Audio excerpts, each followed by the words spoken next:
Hello everyone, welcome to my channel Cryptoware. Today we are going to analyze an interesting sample. I'll share the hash of the sample with you in the description below. Today we are going to do some kind of unpacking at the very basic stage and we'll get started with it. And for performing the analysis, I am using the tools. One of it is Process Hacker to see if any kind of injection or unpacking that is happening over here so that I can observe. The goal here is to actually figure out what is happening, and that's what we are going to do. Another tool that I have opened is procmon, and I have already added the filter.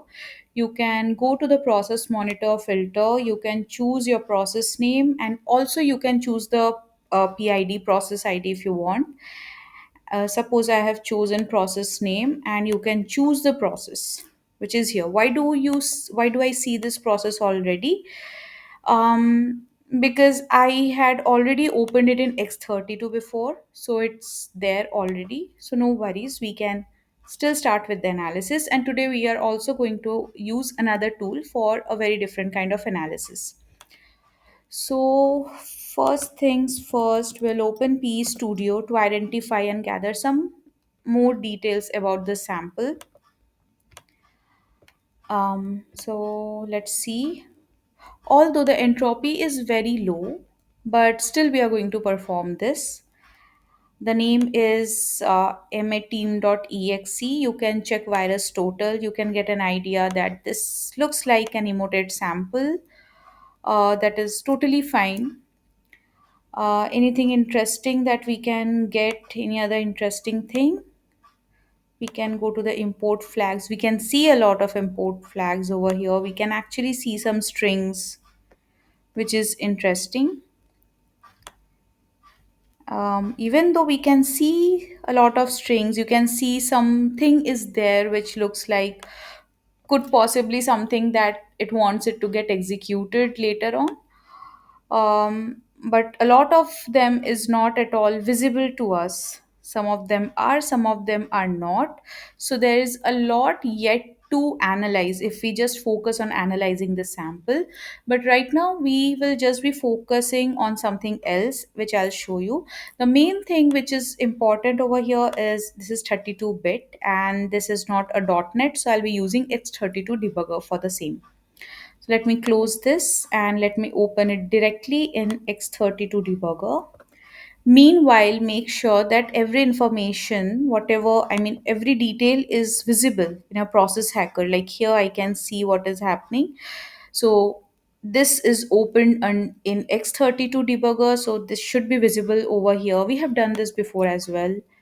For here also, if you want to clear it all, you'll be able to see everything over here.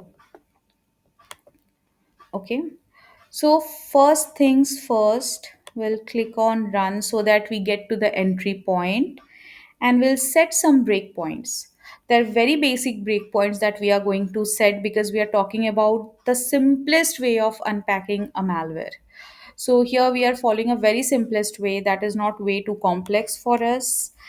And I'll just write the command bp virtual alloc. If you want, you can also set a breakpoint to virtual alloc x. This is not visible over here, and in the lower part of the screen, you will see that there's a section for command where you can actually add this BP virtual alloc. So I have X, I have already given. I'll put virtual protect. I'll also put virtual protect X. I'm just putting all the simplest ones. Also, the sample that I have chosen is not a very complex one because we are not getting into the that part right now, but we are trying to understand the basics. Till now, whatever we have done, this analysis is similar to that only. There's nothing very hi-fi or different right now. So I'll put a breakpoint in is debugger present as well. Some other breakpoints that I'll put would be in write process memory, BP breakpoint in resume thread, create remote thread. I'm just assuming them to be here right now. Why am I saying that? You, what you can also do is you can go to the symbols section. This is also something that we have done before. Go to the DLL, the module where you will find these functions, and you can set a breakpoint directly from there. For example, I'll search for virtual alloc, and you can see that I have already set a breakpoint over there. Okay, so we'll look for if all the breakpoints are present at the desired location, and so that we can get started with it. Okay, so let's just click on run. Okay, this was something that I had set before, so I'll just remove it. So you can see these are some gibberish things. So maybe this is getting loaded somewhere, or maybe this is something getting unpacked, possibly. So here is virtual alloc. We have done this before. We know how virtual alloc works. So even now, if you want, we can check virtual alloc, and we'll go to here, and you will see that the input that it requires is the address, size, allocation type, and protection. Okay, and also this address, it returns, virtual alloc returns the address. So we want to see the address where the allocation is happening, the memory allocation is happening, and it happens in EAX. So that's what we are going to do. This is something that we have done before also. So I'll execute till return, and in EAX I'll just right click and follow it in dump, and I'll just click on run, and I'll see some data got added over here. So this is getting allocated into that memory, and this is the region. And we have again hit virtual alloc. So again we'll follow the same step. I'll execute till return. I'll right click here and follow in dump. And we will run again. And now we have hit virtual protect. So it does look like that after virtual alloc, if virtual protect is being run, is seen, so it basically wants to change the protection. So maybe it wants to change the mode to executable. Before that, let's see what is present in the dump. Okay, so here you can see that PE is mentioned, which is a part of a file, a part in the PE structure. If you remember, while we were discussing about or learning about PE structure, there we discussed about this specific part, which specifically means that this is the PE file. This is how it starts, and here you can see that different sections are also mentioned, but we do not see the MZ header yet, which is not present anywhere. So possibly it has, maybe it will get executed or it will get added later on, but here it has not been added, or maybe it will get added just before performing the execution, possibly. So here you can see all the data is present, but this is not present. I mean, the MZ header is not present. So no problem.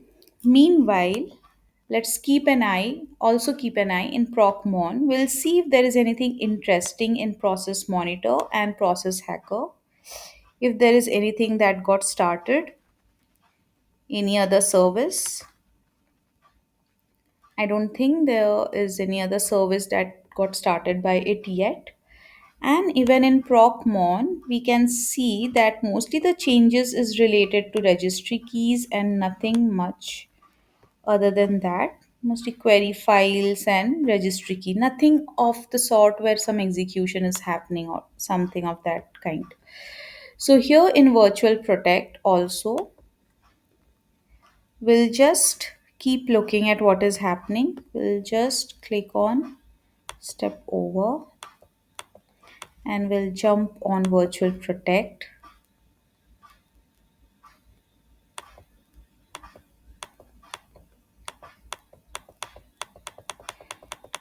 Just do that.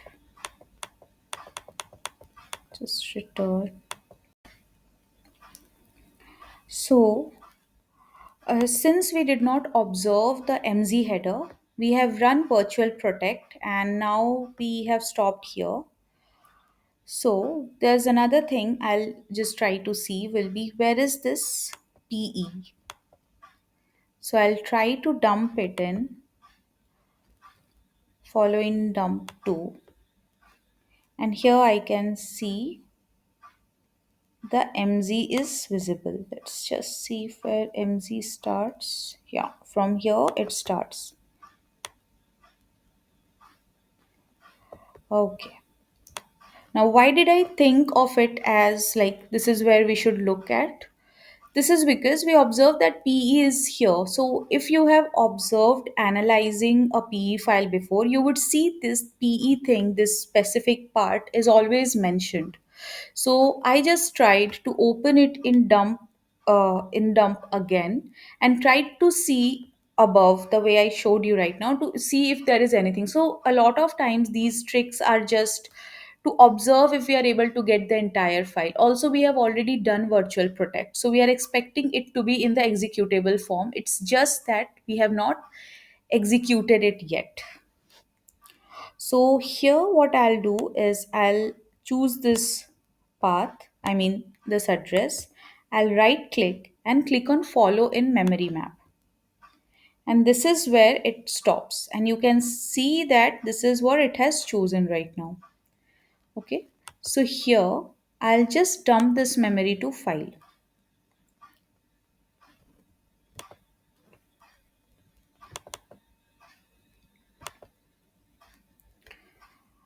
Now, if you want to analyze this further, for example, if I run or if I just click on something else, let me just run and let's see. It's again in virtual protect. We can again check from here or here. This is the same address, same location. Let me just quickly click on this.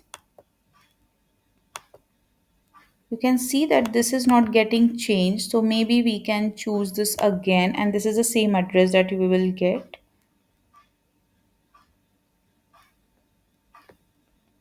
Yeah, here it is.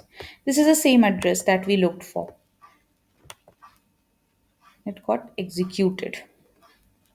So it has gotten executed already. And this is where it is. It has unpacked itself. So I'll just suspend it. I think this is the one. I'll just suspend it.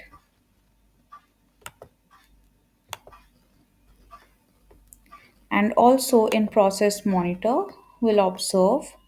We'll try to see if there is anything interesting that we need to observe. So here is some registry key changes exe files that is happening. We still have the bin file and we'll come to that. And don't worry if you're analyzing and you see that it got executed, it means that the other function calls that we have set breakpoint to, it was not at all required. And we have to actually go and perform step over step into to see where it actually is getting executed. So that is not a problem and that is not our concern at this point. We'll be dealing with the bin file for now, like what was allocated and the thing that was allocated, its permission got changed and it got executed. Also, we observe these are some interesting things over here. This is something also which we have observed during our dynamic analysis session. So app data local,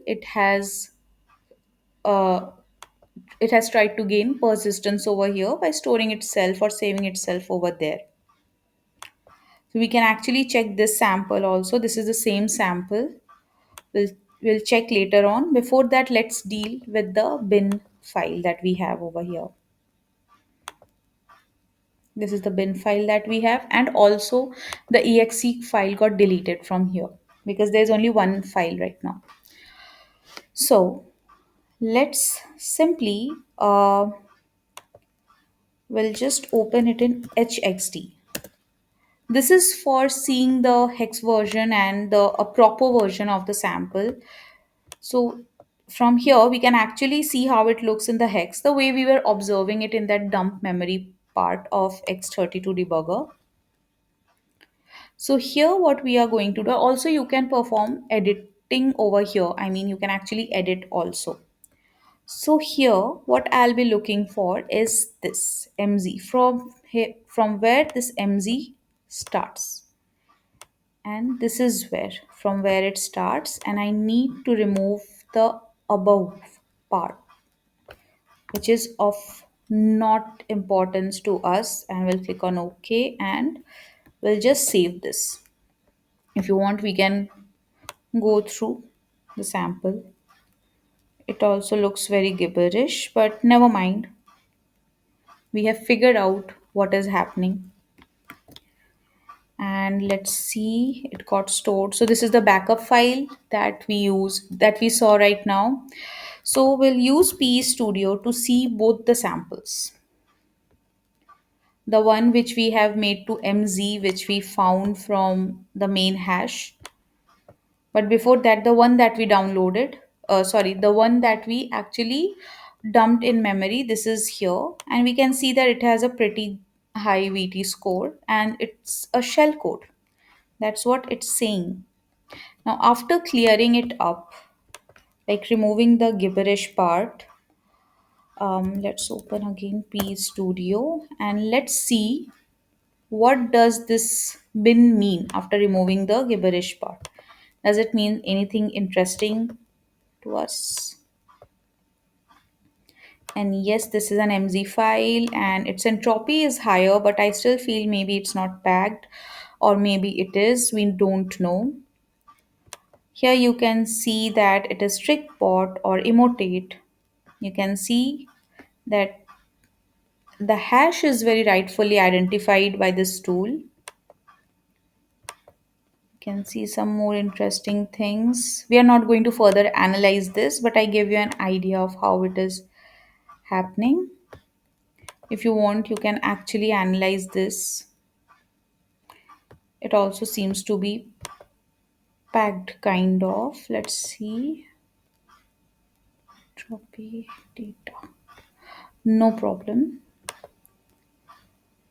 Also, another thing that we will see right now is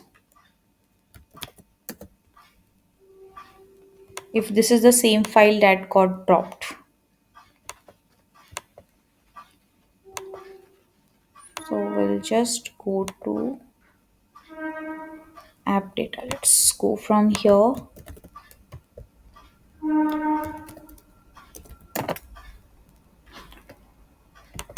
Go to local. Yeah.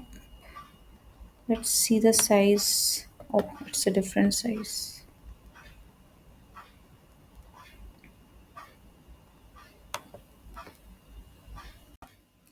So opening this file, we see that the size is very different, which is totally fine because when we tried we saw see this file in P Studio, we see this is the same file, original file from where we actually extracted this. So it has created a backup of itself in the app data folder, so it will keep getting executed over there and like it will unpack this from itself and get it executed. And the sample, this one, it will be stored in app data local, these folders. So that is the major goal of it. And we already know that Emotet is a banking Trojan, so we are not further analyzing the sample. Although this sample looks packed, we are not further analyzing it because we were trying to understand how you can do unpacking at the very basic level. There are different ways how you can do, but if you actually go through the code properly and with full patience, because going through the code properly is not the issue, but having patience is the issue. And it takes a lot of time, although this is a very simplest one of the simplest sample to analyze and the one that I chose is quite easy to unpack. This is something that you can follow, do it on your own by following my video. But for other slightly complicated samples, it takes a lot of time to understand the entire unpacking technique. So gradually, maybe we can get to that part also. For now, I'm trying to focus on the basics. The video is focused only for the beginners.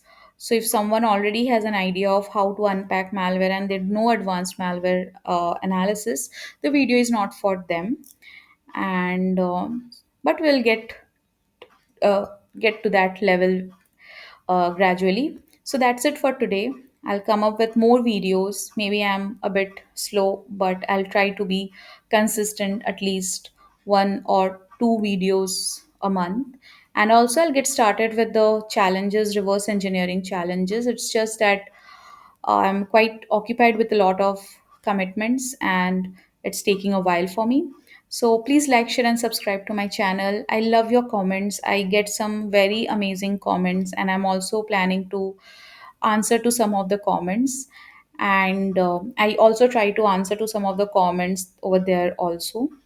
So yeah, see you in the next video, and we'll come up with the analysis of some other sample, or and also I'll try to complete the remaining part of the analysis of some of the samples that I had started before. So I'll just get there. Just hang in there. Thank you so much.